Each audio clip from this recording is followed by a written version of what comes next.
Dans un cours précédent, nous avons vu comment installer MySQL et dans ce cours, on va voir comment créer une base de données. Une fois Workbench, MySQL Workbench est lancé, on va avoir un éditeur de texte dans lequel on va pouvoir taper nos requêtes. La première requête qu'il faut faire, c'est create database. Et là, je vais créer une base de données de test. Tout simplement juste pour voir ce que ça va donner. Et pour exécuter cette requête, j'ai plusieurs choix. Soit je vais cliquer ici. Ce bouton, il va me permettre soit d'exécuter tout le script qui est écrit, soit d'exécuter la partie sélectionnée du script. S'il y a quelque chose qui est sélectionné, il va exécuter ce qui est sélectionné. Si nous n'avons rien qui est sélectionné, il va exécuter l'ensemble du script. Ce qui fait qu'il faut l'utiliser avec beaucoup de précautions. Chaque requête doit obligatoirement, je vais le mettre entre guillemets, obligatoirement se terminer par point virgule, sachant que ça fonctionne aussi si vous mettez pas point virgule, mais il vaut mieux mettre point virgule, ça va nous aider beaucoup par la suite. Ce bouton-là, il va nous permettre d'exécuter la requête entre le dernier point virgule et le point virgule suivant. Ça, c'est le début. Ce qui fait, il va exécuter. Si on a quelque chose ici, et je suis là, si je clique ici, qu'est-ce qu'il va exécuter? Du début jusqu'au là. Si par exemple, je suis là, et je clique sur ce bouton, qu'est-ce qu'il va exécuter? Il va exécuter du dernier point virgule jusqu'au point virgule suivant. C'est pour ça que je vous ai dit que c'est très important de finaliser chaque requête par point virgule. Ok? Ça, c'est très important. Il y a une façon beaucoup plus rapide, c'est d'utiliser le clavier. Utiliser le clavier, pourquoi? Parce que lorsqu'on a une bonne vitesse de frappe sur le clavier, c'est beaucoup plus intéressant de faire un raccourci clavier que de lâcher le clavier et partir prendre la souris et aller chercher le bouton. Par exemple, je suis là, je vais faire CTRL-Entrée. Vous avez vu, il a été exécuté. CTRL-Entrée, il me donne ici en bas comme quoi ça a été exécuté. Cette partie-là, s'il n'est pas visible, c'est que celui-là est décoché. Vous l'activez par là. Alors là, on voit que create database a été exécuté correctement, tout simplement en faisant CTRL-Entrée. Donc, vous tapez une requête, test 2, point virgule, contrôle entrée, il sera exécuté directement. Si je remonte ici et je retape contrôle entrée, il va tenter de réexécuter la première requête, chose qui va nous donner une erreur parce que il y a déjà une base de données qui s'appelle test qui a été déjà créée. Ici, on voit bien que les bases de données test et test 2 n'existent pas encore. Tout simplement parce qu'il n'y avait pas de rafraîchissement à ce niveau-là. Il faut tout simplement faire ça et vous allez voir vos deux bases de données qui sont là. Alors pour supprimer la base de données, Drop Database Test, Drop Database Test 2 et je vais exécuter ça et exécuter ça. Pour se déplacer dans le texte, par exemple, il y a des personnes qui, pour aller de là jusqu'à point virgule, ils vont faire comme ça, avec le clavier. D'accord? C'est trop lent. C'est trop lent. Vous avez le bouton fin qui va vous ramener à la fin et le bouton début qui va vous ramener au début. Je veux aller à la fin de mon script, je fais CTRL fin. Je veux aller au début de mon script, je fais CTRL début. CTRL fin et début, ce sont ces deux touches-là de clavier. Fin et début. Vous avez ici des touches, dans tous les claviers, vous allez avoir, à côté, il y a les flèches, les quatre flèches normales, il y a les flèches de pagination, et juste à côté, vous allez trouver début et fin. Le début, c'est une flèche inclinée, et fin, c'est écrit en général fin. Pour se déplacer d'une façon rapide, mot par mot, vous faites CTRL flèche. Et là, il va vous déplacer mot par mot. Alors, je veux sélectionner toute la ligne. Comment je vais faire? Je veux sélectionner toute la ligne. Vous, comment vous faites? Vous faites comme ça. Vous prenez la souris et vous venez et vous faites cette sélection comme ça. Si la ligne est trop longue, après, il commence à faire des dépassements et tout. Alors, la façon la plus simple, c'est de faire CTRL, SHIFT, parce que c'est SHIFT qui permet de faire la sélection avec les flèches. SHIFT et les flèches.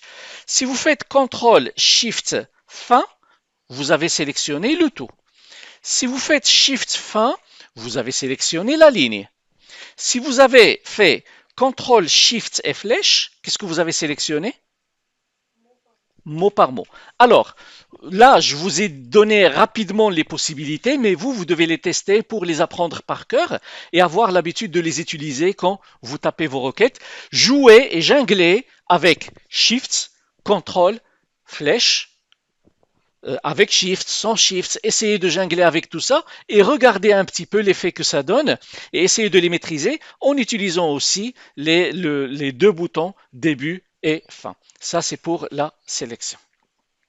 Donc, mes deux bases de données ont été supprimées, elles ont été créées. Je vais supprimer tout ça.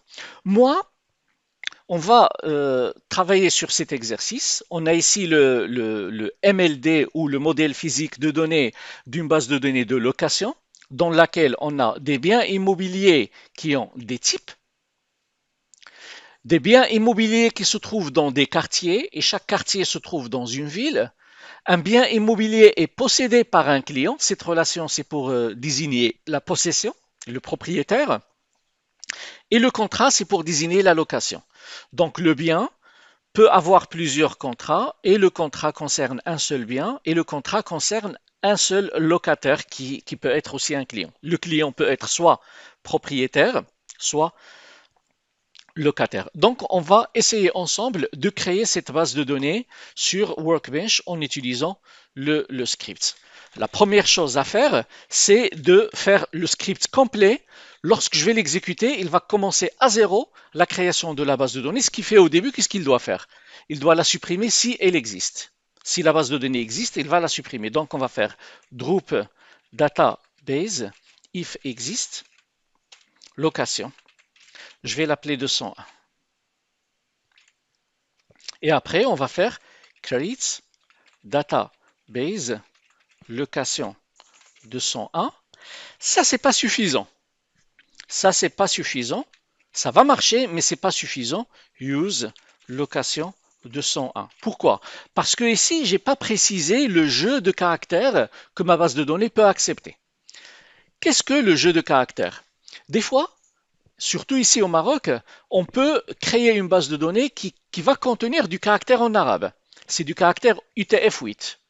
Si mon système d'exploitation ne supporte pas par défaut les caractères UTF-8, ma base de données ne va pas les supporter. Ce qui fait, si je vais stocker, supposons qu'on a un serveur Linux et vous faites une création de base de données comme ça, c'est certain qu'il ne va pas créer, qu'il ne va pas accepter les caractères en arabe. Ils seront remplacés automatiquement par des points d'interrogation.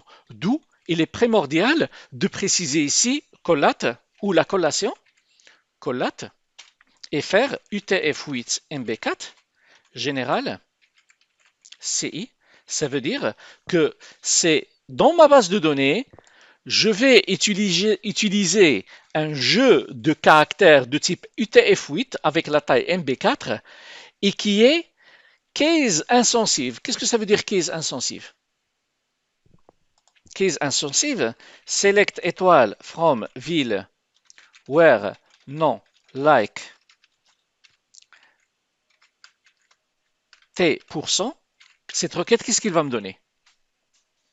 Il va me donner toutes les villes dont le nom commence par T. Puisque c'est case insensive, il n'est pas sensible aux majuscules minuscules, que la ville soit écrite avec T majuscule ou avec T minuscule, il sera affiché. D'accord? Par contre, si de type CS, case sensitive, si je fais T majuscule, il va me donner que les villes qui commencent par T majuscule. Si je fais T minuscule, il va me donner que les villes qui commencent par T minuscule. Alors, si vous voulez que votre base de données soit sensible aux majuscules et minuscules, vous mettez CS. Mais en général, on ne veut pas de ça. Qu'est-ce qu'on fait? On fait CI. Il y a aussi des collations qui contiennent AI. AI, ça veut dire accent insensitive ou AS. AS, ça veut dire il est sensible aux accents. Si par exemple je fais T avec AS, il va chercher que TE, accent aigu. S'il trouve quelque chose avec accent grave ou sans accent, il ne va pas l'afficher. Mais en général, nous, on va faire comme ça. Comme ça, il est case insensitive et accent insensitive. C'est très important d'avoir l'habitude de faire ça, même si sur Windows, vous n'allez pas le remarquer parce que vous avez un Windows français avec la langue arabe, ce qui fait par défaut, il accepte la langue arabe et il accepte les accents. Mais si vous faites une installation professionnelle sur un serveur d'hébergement Linux, il ne sera pas par défaut UTF-8. Il faut le préciser au moment de la création de la base de données. Est-ce que c'est clair? Hein? Très bien. Après, on va faire use et on va créer notre première table. Create. Pour créer une table, on fait create table et vous précisez le nom de la table. Et puis après, vous ouvrez les parenthèses et vous ajoutez point virgule. Ayez l'habitude de faire comme ça, de le présenter comme ça. Après, on va préciser le champ et le type de ce champ. Le ID, on va le mettre int et on va le mettre auto-incrément et on va le mettre comme étant une clé primaire. Ne tapez pas en même temps que moi, s'il vous plaît. Suivez, prenez des notes si vous voulez sur bloc-notes ou sur le style, sur un papier. Ne tapez pas en même temps que moi parce qu'il y a des informations que je vais vous faire passer. À la fin, vous refaites le TP. Alors, ça c'est le ID et là c'est le nom qui est varchar. On va faire 50 et national. Qu'est-ce que ça veut dire national? Ça veut dire il est obligatoire. Il est obligatoire, on ne peut pas laisser le nom vide. Donc là, on a créé la table ville. Donc pour chaque champ, on va mettre le type et on va mettre des options. On va mettre un certain nombre d'options. Là, je vous donne l'utilisation commune, mais vous pouvez revenir à la documentation de create table sur MySQL, sur la documentation officielle de MySQL, pour voir un peu plus de détails. Pour les types, on va utiliser int. Dans notre TP, on va utiliser varchar, on va utiliser float, on va utiliser date. On va utiliser quelques types d'options qui sont trop utilisées, mais après, vous pouvez, comme je vous ai dit, revenir à la documentation officielle pour voir. Sur notre modèle, celui-là, ici j'avais ID ville, non ville, ID quartier, non quartier, et je vous ai dit que le logiciel Power Designer exige de nous qu'on fait la différence entre chaque ID. On ne peut pas faire ici ID, ID, ID, ça va nous créer des erreurs. Par contre, sur MySQL, c'est permis d'utiliser le même nom de champ dans différentes tables, il n'y a pas de problème. Donc là, on va faire ID pour toutes les tables et le nom pour toutes les tables. Il n'y a aucun problème. Ça, c'est la table ville. On va faire create table contrat. J'ai fait exprès de sauter au contrat. Au début, j'avais commencé par ville. Maintenant, je vais faire contrat. Je le fais exprès. Contrat.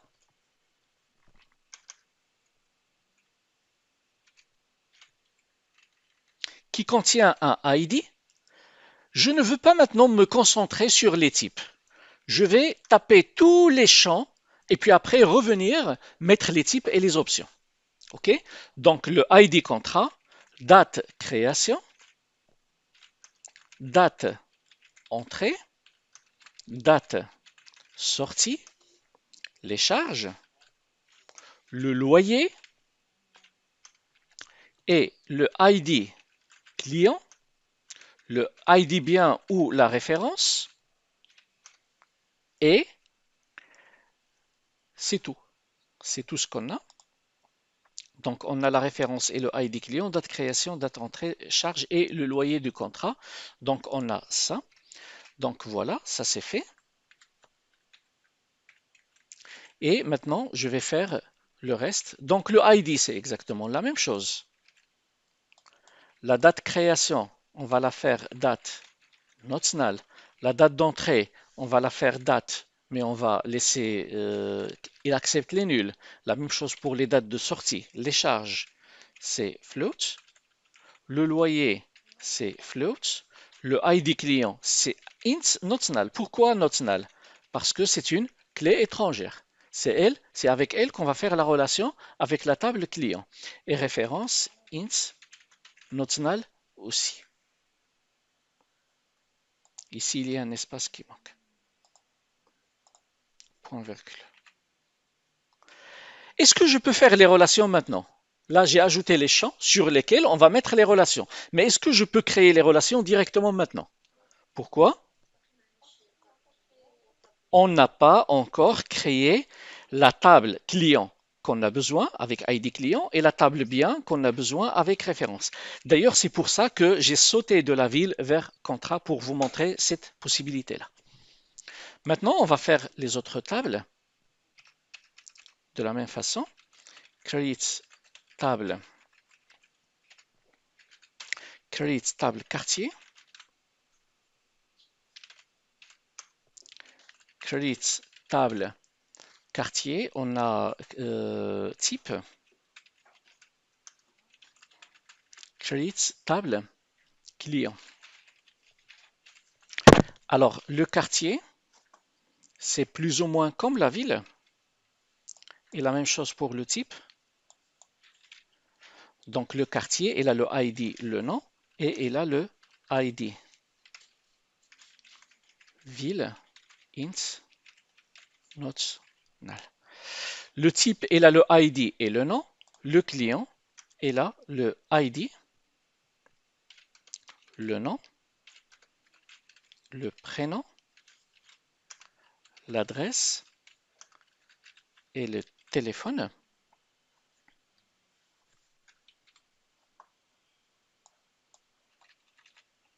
Le ID, c'est ça. Le nom, c'est ça. Le prénom, on va le faire varchar 50, mais il peut être nul.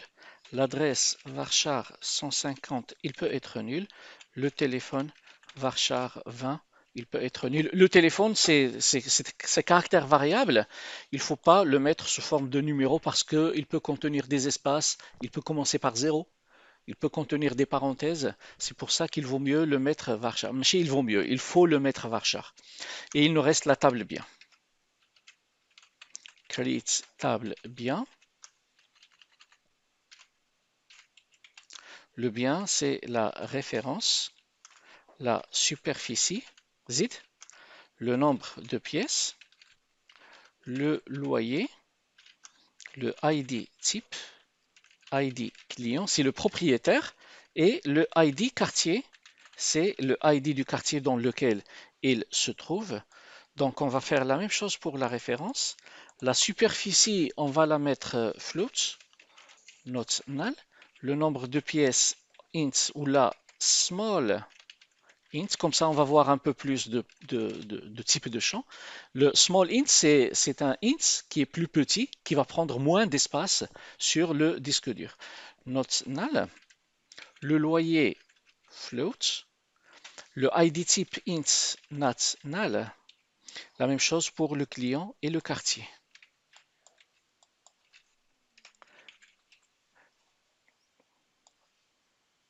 Donc là, on a terminé toutes nos tables. Donc on a 1, 2, 3, 4, 5 et 6 tables. Donc c'est bien. Maintenant, qu'est-ce qu'on va faire? Une fois qu'on a terminé la création des tables, dans n'importe quel ordre. L'ordre ici n'a pas d'importance. Ok, pourquoi? Parce que j'ai créé les champs, mais j'ai pas créé les relations. Qu'est-ce que je dois faire à la fin? Mettre les relations, et ce sont des relations externes. Donc on va faire alter. Je veux créer cette relation. Je veux créer cette relation-là. Quelle table je dois modifier? Je dois modifier la table quartier. Je dois modifier la table quartier. Pourquoi? Parce que la clé étrangère, c'est le ID ville. Ok? C'est ici qu'on a la foreign key, le FK. Donc, on va modifier la table quartier pour faire sa relation avec la table ville. Donc, on va faire alter table quartier add constraint et je vais l'appeler FK quartier ville. Moi, j'ai l'habitude de m'appeler mes contraintes de type foreign key comme ça. FK pour foreign key, quartier, la table sur laquelle se trouve la clé étrangère, et ville, c'est la table sur laquelle se trouve la clé primaire. La nature, c'est une foreign key. Cette contrainte, c'est quoi sa nature? Et les foreign key, c'est quoi son nom? C'est FK quartier. Sur quel champ? ID ville qui va faire référence à quoi? À ville ID ville. Donc ça, c'est notre première relation. Après, on va faire notre deuxième relation qui sera copier-coller. Donc on va essayer de faire, par exemple, on va essayer de faire cette relation-là entre le bien et le quartier. Laquelle je dois modifier? Laquelle? Entre ça et ça. Laquelle je dois modifier? C'est la table bien. Parce que la clé étrangère, elle est là. C'est ID quartier. Là, je ne vais pas faire copier-coller. On va taper encore une fois. Après, on va faire copier-coller. Alter, table bien. Add, constrainte, FK, bien, quartier. De type foreign key sur ID quartier. Qui va nous ramener vers quartier, le champ ID quartier. Non, le champ ID, excusez-moi, ici c'est le champ ID. Parce que la clé primaire sur la table ville s'appelle ID. Et là, la clé étrangère dans la table quartier s'appelle ID ville. On va faire celle-là, on va faire cette relation-là. Quelle table je dois modifier? Non, c'est pas type. Bien, de la même façon. Donc on va copier ça. Chauffe-eau, comment je vais faire? Je vais faire Shift début. Et j'ai sélectionné le tout. Je descends, CTRL V. J'ai pas touché la souris. Donc on va faire bien type sur ID type. Et on va aller vers type ID. Je commence. Et je vais faire cette relation-là. Cette relation-là. Laquelle je dois modifier? C'est bien. Voilà, c'est la table bien. Donc bien, bien client. Et on va travailler sur ID client qui va nous ramener vers client. Donc on a créé les trois relations qui sortent de bien. Celui-là, celle-là et celle-là. Maintenant, on va faire les deux relations qui sortent de contrat. Celle avec le client et celle avec le bien. Donc, je pense que l'idée est claire. On va copier deux. Et on va faire ici contrat. Et la même chose ici. Et on va faire contrat bien, contrat client sur référence qui va nous ramener vers le bien référence. Il ne faut pas mélanger references ici avec la référence du bien qui est tout simplement un champ. C'est un champ dans la table. Et là, contrat client, ID client qui va nous ramener vers ID. Je pense que j'ai terminé. On va tester tout ça. Add constraint. Voilà. On va tester tout ça. Et là, je vais le faire requête par requête. Donc, on va tester celle-là. Donc là, il m'a donné un avertissement, mais parce que la base de données n'existe pas, ce qui fait qu'il n'a pas pu la supprimer. On va créer la base de données, on va l'utiliser. Regardez ici, la base de données, elle est en gras. Ça veut dire c'est elle qui est sélectionnée. Avec use, on a sélectionné cette base, ce qui fait la création de la table ville va s'exécuter sur la base de données qui est sélectionnée avec use. On va créer la table ville et je teste. Vous avez remarqué que je n'ai pas cliqué sur ce bouton et exécuté tout le script du premier coup. Qu'est-ce que j'ai fait? Je teste mes requêtes une par une pour détecter si jamais j'ai des erreurs. Je descends, ça passe. Je descends, ça passe aussi. Le type, ça passe, alhamdoulilah. Client, ça passe. La dernière, c'est le bien. Maintenant, on va faire nos relations. Le quartier avec la ville, c'est parfait. Le bien avec le quartier. Le bien avec le type. Le bien avec le client. Le contrat avec le bien et le contrat avec le client. Tout est bon. Maintenant, qu'est-ce que je vais faire? Je vais actualiser ici pour voir mes tables et je veux maintenant voir la structure, le schéma relationnel de ma base de données. Un petit peu comme celui-là, mais sur le logiciel Workbench. On peut le faire avec 5 clics rapidement. Regardez, je viens vers Database et je clique sur Reverse Engineer. C'est à noter pour ne pas l'oublier. Et là, je vais choisir une connexion de mes connexions. Cette connexion, on l'avait configurée tout à l'heure, dans laquelle on va se connecter sur ce port, sur cette adresse, avec cet utilisateur. Next. Il va me ramener toutes les bases de données. Il va me ramener toutes les bases de données qui se trouvent dans ce serveur. C'est location 201. Voilà. Et là, il va me donner son schéma.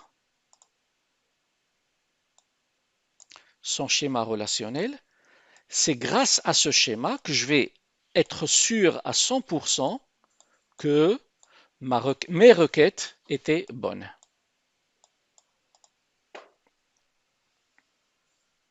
Est-ce que c'est clair? Ça, c'était la première méthode de travail. Maintenant, on va faire la deuxième méthode.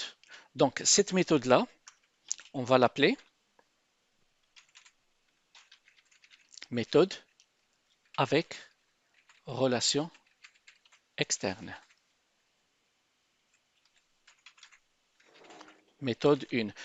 Lorsqu'on commence par 2 tirés, ça veut dire que c'est un commentaire. Il ne sera pas exécuté. Je vais copier la première partie et je vais la coller ici, la méthode 2 avec des relations internes.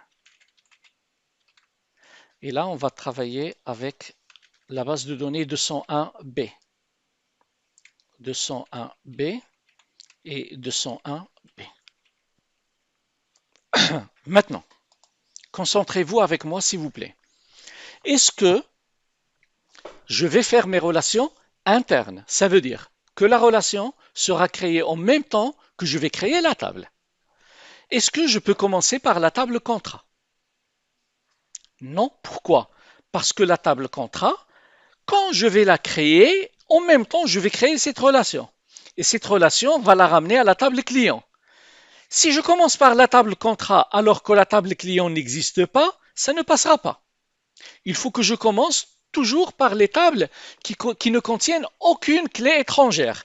Dans mon MCD ici, ou là dans mon modèle physique, quelles sont les tables qui ne contiennent aucune clé étrangère? Ville, type et client. Alors je vais commencer automatiquement par ça, sans penser. Je vais commencer par ville, il n'a pas de clé étrangère, ce qui fait qu'il n'a pas de relation. Type et client. Après, je peux faire quartier. Pourquoi?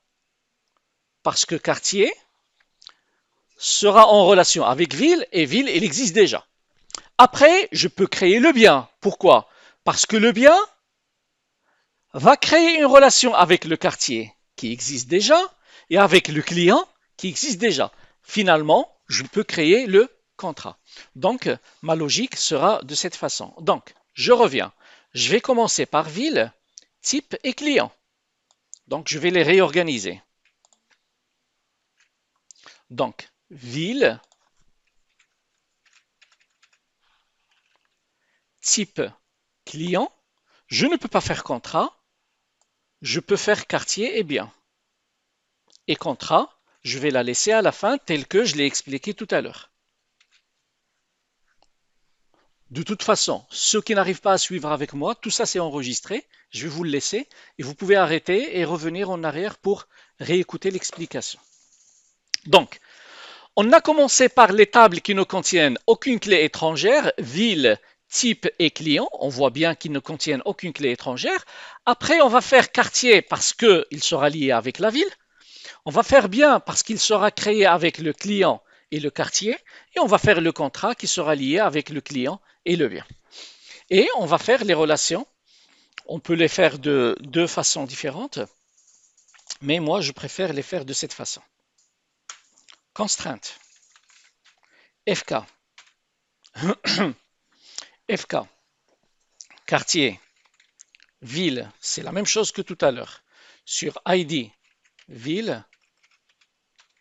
Références. Ville. ID. Est-ce que c'est clair?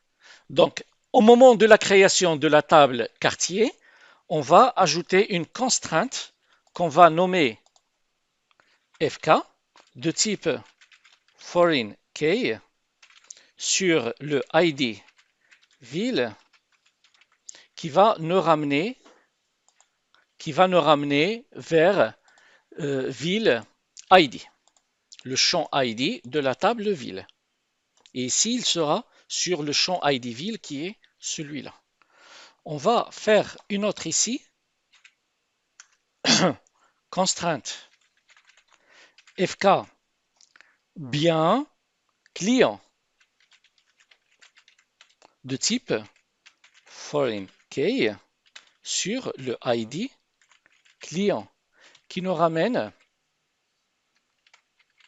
vers client ID. On peut la faire de cette façon.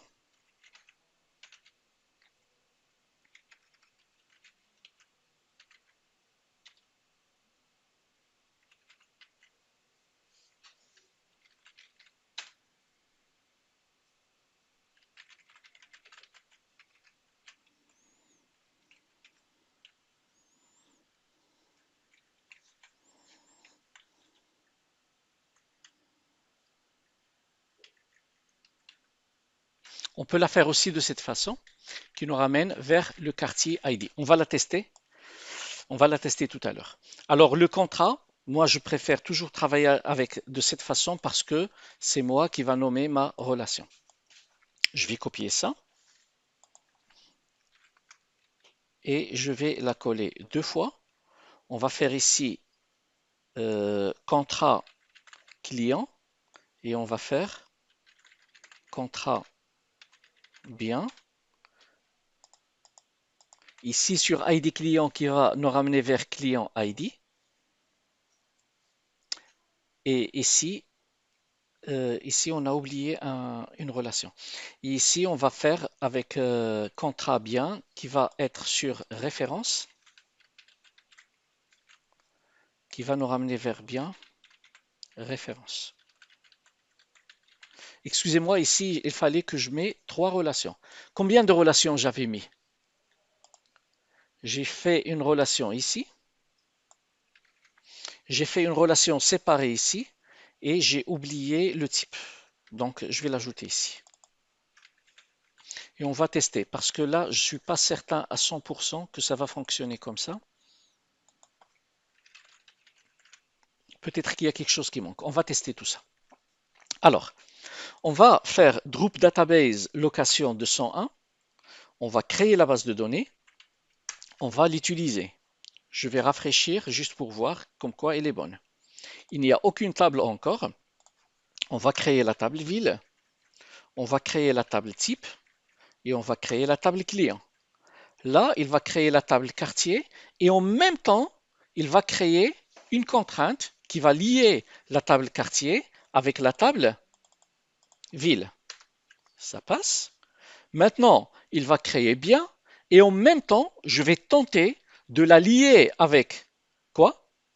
Le type, Z, le quartier et le client, je ne vais pas le lier directement, je vais lui faire une contrainte. On va essayer. Ça passe. Très bien. Et on va créer ici le contrat à la fin. Donc, vous voyez, le script il est plus court, mais il faut être un peu plus concentré pour l'écrire. Alors, نشوفوا c'est quoi la différence entre cette méthode et cette méthode. C'est quoi la différence? Regardez, je vais actualiser. Donc, dans la table bien, sur les foreign keys, ici, on a le FK bien client que j'ai créé moi-même. Par contre, les autres ne sont pas créés. On va voir notre relationnel. Je vais reprendre la méthode que j'avais fait tout à l'heure. Donc, je vais faire database, reverse engineer, next, next. Je vais travailler sur la base de données location 201B, next, next, finish. Là, on trouve que les relations ne sont pas créées parce qu'on n'a pas précisé le type foreign key. Vous voyez? On n'a pas précisé, le bien n'est pas lié à la table type et n'est pas lié à la table quartier. C'est là où que je vous ai dit qu'on doit faire quelques efforts. C'est là, foreign key.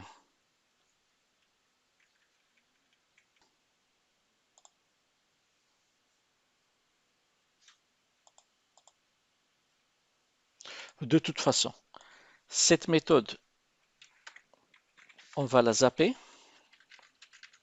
et vous allez l'utiliser avec contrainte, c'est beaucoup mieux. Donc, qu'est-ce que je vais faire? C'est bon? Donc, ici, on a bien client, bien type et bien quoi? Quartier. Donc, ici, sur ID type, ID quartier. Et là, c'est la table type et la table quartier. Donc, ça doit passer maintenant. Voilà, ça passe. Et la table contrat, ça passe. Si je vais refaire mon reverse engineer, next, là, vous savez comment faire. Donc, je dois avoir mes tables avec des bonnes relations sans aucun problème. Donc, je vous laisse tester les deux méthodes. Essayez de faire votre script avec des requêtes de relations fluol externes, au début externes, et à la fin, vous les mettez internes. OK? Allez-y.